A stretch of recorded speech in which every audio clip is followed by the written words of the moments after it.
Stephen, thank you so much. Well, July is Self-Care Month and maybe a good time to really take care of yourself. And joining us this morning to talk about ways to avoid stress, especially if you're caring for family members and other people in your home, is Kelly Englehardt, the owner of Synergy Home Care of the North Valley. Kelly, thank you so much for joining us this morning. Well, Whitney, thank you for having me here. You know, this is an ongoing topic and it just permeates everything in the lives of people in Arizona and in Maricopa County. Yeah, certainly. And so we used the term sandwich generation in the tease there. That is not a term that I have ever heard before. Kind of explain, who is the sandwich generation? The sandwich generation are those families that have adult parents age 65 or over that are maybe living with them or that they're taking care of and helping with their care, along with having children.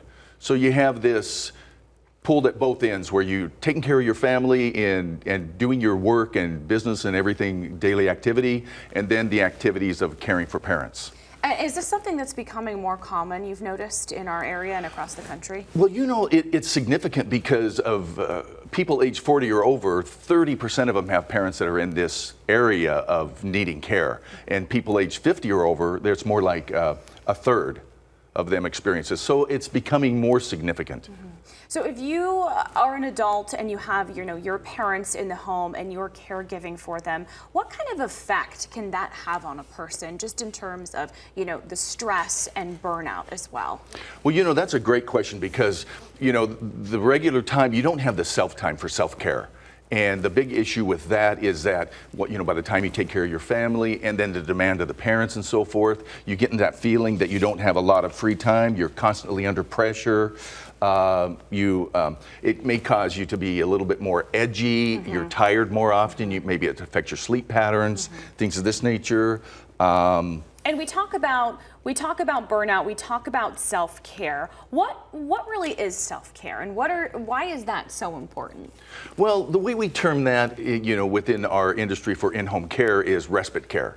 So because you're taking care of those parents constantly, and it's 24/7, 168 hours a week that they need care. So taking out the time to where you are not on call or you don't have to be in demand for providing that care is really about self-care and so forth, and having that downtime.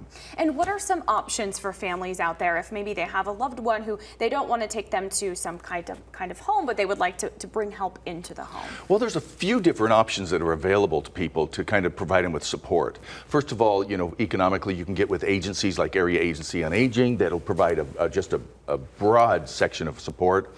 But in-home care, like we do, and many agencies throughout the valley, like we cover all of Maricopa, so you can contact agencies like us and have a caregiver come into the home and provide that care, as we did for my mom when I moved her from Idaho out here to live with us. In addition to that, there's daycares and things of this nature that you can use to support and give you kind of that relief. Yeah, and families can just have maybe a nurse come in for a couple hours. It doesn't have to be around the clock, lots of different options. So what would your advice be for folks who are watching this that are thinking, hey, I'm in this sandwich generation, I'm feeling this burnout, I know that this is me that we're talking about here? Well, hopefully you would be in a situation where you can coordinate that with your siblings. If you have the opportunity, to get that, but usually they're out of town, living in different locations. So, communicating, either setting up conference calls, things of this nature, and creating a team environment where you have more support and you can kind of delegate some of those responsibilities and get that kind of support. Otherwise, there's in-home care agencies. And that's, based on an hourly charge for those services, typically a minimum of 4 hours a day.